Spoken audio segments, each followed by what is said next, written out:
بسم اللہ الرحمن الرحیم۔ اس ویڈیو میں ہم ڈیسیمل ٹو بائنری جو سیکنڈ پارٹ ہے اس کو کور کرنے کی کوشش کر لیں گے۔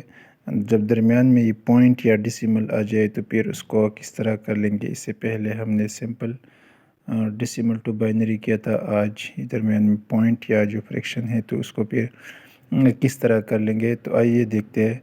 تو سب سے پہلے اس میں دو پارٹس ہے، اس پارٹ کو کہتے ہیں انٹیجر اور اس کو فریکشن۔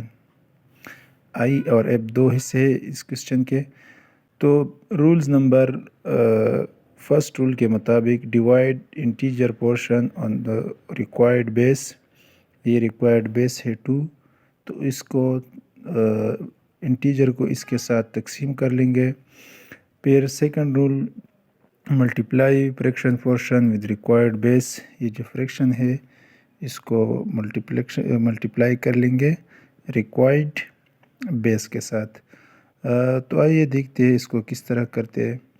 پہلے ہمارے پاس پہلا پورشن ہے 12، رولز کے مطابق اس کو ڈیوائڈ کر لیں گے ریکوائرڈ بیس کے ساتھ 2، تو ہو جائے گی 0، پھر 2، 0، پھر 1، تو یہ اب آ گیا 1 1 0 1 انٹیجر پورشن سے۔ اب فریکشن کے ساتھ کیا کرنا ہے، فریکشن ہمارے پاس ہے 0.25، رولز کے مطابق اس کو ملٹیپلائی کر لیں گے ریکوائرڈ بیس کے ساتھ۔ تو ریکوائرڈ بیس ہمارے پاس 2 ہے، مطلب ہم سے جو مانگ رہے ہیں وہ 2 ہے، تو 2 کے ساتھ اس کو ملٹیپلائی کر لیں گے۔ تو 2 کے ساتھ جب اس 0.25 تو اس سے آ جائے گا 0.50۔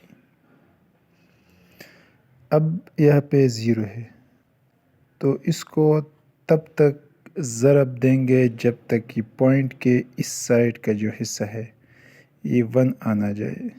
تو دوبارہ اس کو 2 کے ساتھ ضرب دیں گے تو اس سے آ جائے گا 0 0 100۔